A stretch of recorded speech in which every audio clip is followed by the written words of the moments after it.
So in the last video on standard operating procedures, I shared with you a story about my first job where I ruffled some feathers. This is continuing on. I mentioned I was switched to another department as a manager heard about my antics, and they were actually excited to see that happen in their own department. So I went from picking balls in the driving range to being the shift supervisor in the arcade. Being the shift supervisor there, I was tasked with the first issue and trying to find a way to solve it. So the first thing that I was charged with was looking at the way that we did a first pass repair on the arcade games. The goal here was to have a higher success rate, as it was about 3 out of 4 times, 75% of the time, that someone working in the arcade would go to a machine that a customer complained wasn't working and they'd just slap an out of order sticker on it, which resulted in a lot of the games not being playable, which resulted in a lot of unhappy customers.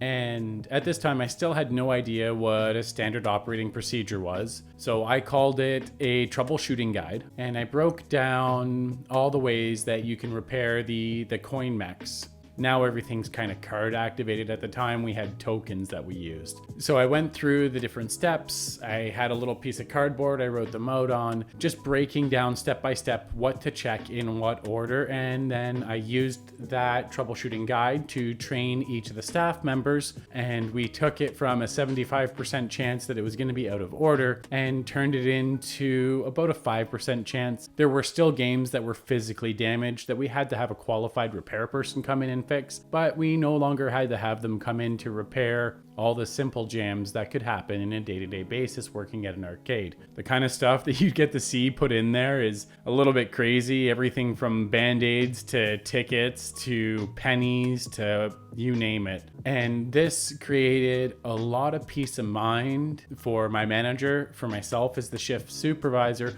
but it also empowered all of the employees, because what you may not know is the employees hated not being able to properly service the machines. They just had no idea what that would look like. So standard operating procedures can be a way to give your employees peace of mind.